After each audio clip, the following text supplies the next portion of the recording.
Hi guys, Sci-Fi Recapped here. Before we start, warning. Spoilers ahead.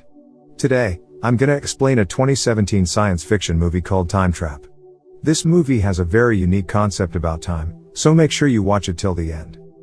The movie begins with Hopper, an archaeology professor, and his dog, Boss, are looking for his family who disappeared after descending in a cave while looking for the Fountain of Youth back in the 1970s.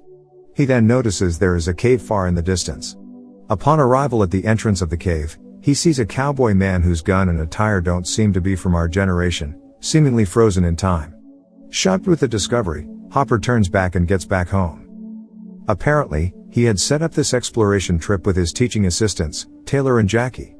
But, after Hopper arrives at home, he tells them that the situation has changed and the professor decides to go back to the cave alone. As Hopper enters the cave, he discovers there is a layer that separates the atmosphere between the outside world and the cave. He decides to break through the layer and the cowboy man he found at the previous visit starts to move.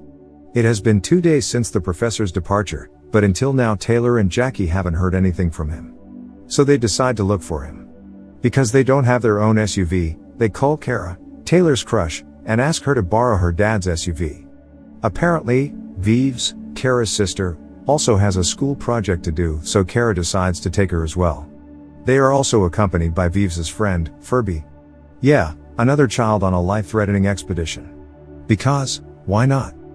The kids arrive and find Hopper's parents' van where they discover that the professor all this time is seeking for his family at the cave, not some hippies from the 70s they were told before.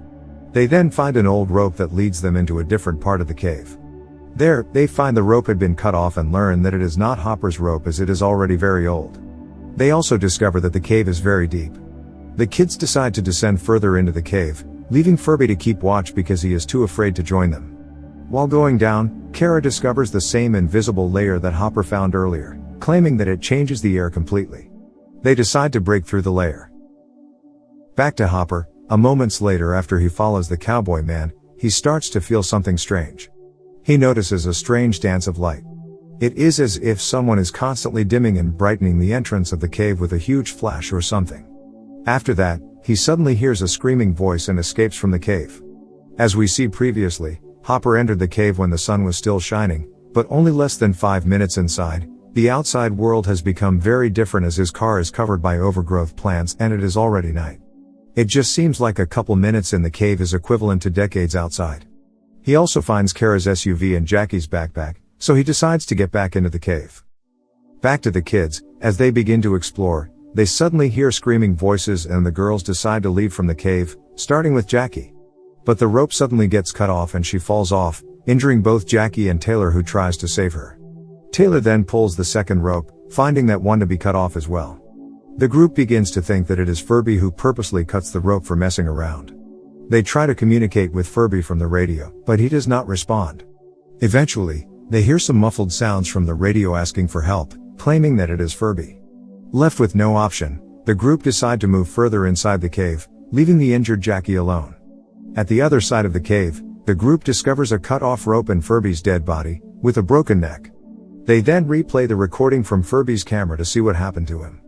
Furby reveals from the Hopper's dad's journal that the cave keeps magic water that heals people. Because Hopper's sister got sick, the family decides to go to the cave looking for the water. After spending several days outside the cave, Furby decides he is going to go in looking for his friend, who he's presumed dead, for the car keys. While it is a whole day for him, the rest of the group only experience seconds inside the cave. As Furby enters, his rope gets cut, causing him to fall, but doesn't die. He lies there unconscious for about an hour and wakes up to talk to Taylor, but suddenly a caveman attacks and kills him.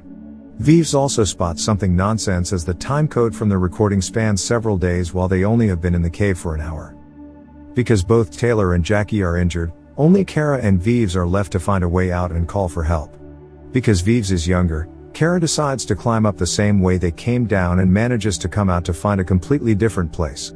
Now, there is no sign of vegetation and the air also feels weird, causing Kara to have difficulty breathing. She also spots a huge dust storm coming her way. She then discovers a massive triangle-shaped object in the sky. Unable to call for help, she goes back inside to the cave but is accused by others for not even trying to get help. She is being accused because only a couple of seconds had passed in the cave, while she had been outside for about 30 minutes. The group realizes that the time outside the cave is running faster than inside the cave, causing the event inside the cave to move more slowly.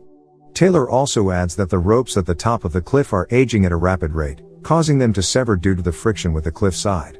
Because of that, Vives rewatches the recording of Furby's footage, realizing that the sun paths keep changing. She also reveals that the bright is summer and the dark is winter, making one cycle of seasons seen in only about 1 second, which means an entire year passes by in only a second. So, we can calculate and discover that approximately 5,400 years have passed on the Earth since they have been in the cave. When Kara attempts to climb on the cliff one more time, suddenly a very futuristic and high-tech ladder pops down into the cave along with a giant being covered in spacesuit.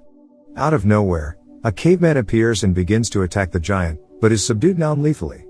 The group decides to run away to another part of the cave. There, they find the dead bodies of the cowboy man and Hopper's parents. They are also confronted by 3 other cavemen. Taylor decides to fight the cavemen, but is killed brutally, while the girls flee to the other side of the cave. Kara comes back and finds his dead body. While crying over him, she is confronted by the alien giant. He picks up Taylor's body and drags him to the pool of water. Magically, the water manages to bring Taylor back to life. The cavemen come back and attack the giant, knocking off his helmet, which exposes him to the air he is not able to breathe. Even so, he still manages to capture all the cavemen. Before he dies, he shows the group several media clips about their disappearance and indicating that humans have begun to move to another planet in order to preserve humanity. At this point, the group realizes that there is no way back and they must decide whether they have to get out there right now or live there forever. But, Taylor eventually finds a mortally injured Hopper in front of another thicker layer of wall, containing Hopper's long-missing sister and frozen folks from various eras who are fighting to seize the youth fountain. Hopper explains that the whole cave is a system which was designed to protect the fountain, and each layer has a different speed, making the time in the deeper layer much slower than the previous layer. The group uses the water to heal the injured Jackie and dead Furby, but they are being attacked by the remaining cavemen. Since they have nowhere to go, they decide to use the high-tech ladder from the giant to climb outside the cave. As they reach the cave's mouth, they discover that the entrance has been filled by water. Kara tries to break through the layer, but suddenly is yanked by strange creatures, which turns out later to be a further evolved human. A moments later, a fully suited Kara returns to the cave, followed by high-tech rope to retrieve everyone from the cave, including Furby, Hopper, and Hopper's parents. At the end of the film, Furby, Hopper, his parents and sister are all brought back to life. They are now on the bigger spaceship that is headed towards the new Earth, or whatever they are calling it. Subscribe to watch more videos like this, turn on notifications, and leave a like to help the channel out. Thank you for watching.